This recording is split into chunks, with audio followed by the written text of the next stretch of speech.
Hello, everyone. I'm going to be talking to you about a specific nun. Now, this speech is titled The Nun That Is Considered to Be the Worst Nun of All. Who is this mystery person? What terrible things have this person committed? I'm here to tell you the total opposite of who this person really is. First, let's get to know our main star. Teresa Ugarte was born in mid-17th century.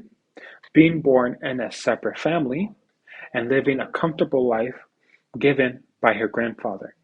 Teresa lived a most curious and inquisitive life. At the time, Mexico was a Spanish colony, and Teresa's grandparents were born in Spain, making them members of Mexico's most esteemed class. Doña Isabel is the mother of Teresa, and Doña Isabel separated from her husband after he dedicated his life as a sea captain. Fortunately, her grandfather gave them a comfortable life, and Doña Isabel set a long-lasting example for her daughters. Doña Isabel became fully capable of maintaining one of her father's estate despite her illiteracy and misogyny of the time. It is probably this model her mother set that caused the interest of Teresa lifelong confidence and endurance. As a long as a young child, Teresa became so captivated by her sister's studying. When it came time to get a higher education, she begged her mother to go in disguise, due to high education only being open to men.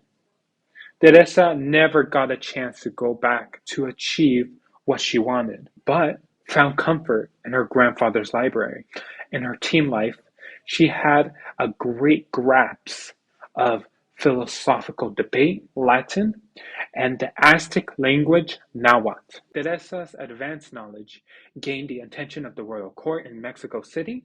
Later, being 16, the viceroy and wife forced her into a position as their lady-in-waiting. Her work inspired numerous proposals and men falling in love with her. However, Teresa was more dedicated to knowledge than marriage. At the moment, her poems alternately dazzled and outraged the court, especially her provocative poem, Foolish Men, and famously criticized sexist double standards, decrying how men corrupt women while blaming them for immorality. With the option given to her of the time period, the one place she could go find it was the church. While she still under the power of the Spanish Inquisition, would allow Teresa still keep her independence and respectably while remaining unmarried. At the age of 20, she entered the Hieronymic convent of Santa Paula and took on her new name, Sor Juana Inés de la Cruz. For years, Sor Juana was considered a prized treasure of the church. She wrote treatises of philosophy and mathematics, dramas, comedies, in addition to religious poetry and music. She made a massive library, in addition, was visited by many prominent scholars. While living in the church life, she also protected her niece and sisters from men who tried to manipulate them, but her open mind brought her into situations with her contributors. In the year 1690, a bishop produced a private critique of a respected sermon. In the publication, the bishop admonished Sor Juana to devote herself to prayer rather than debate. She remarked that God will not give women intellect if he did not want them to use it.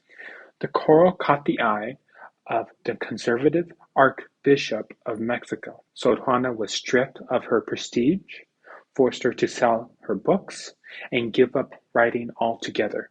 Appalled at this censorship, but not willing to leave the church, she bitterly renewed her vows.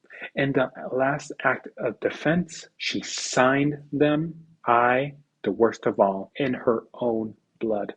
Deprived of scholarship, Sor Juana forced herself into helping others, and in 1695 she died of an illness while nursing her sisters. Today, she has been recognized as the first feminist of the Americas. She is the subject of countless operas, documentaries, and novels, and appears on the $200 Mexican peso banknote. Now, let me ask again, do you think, literally, she is the worst nun?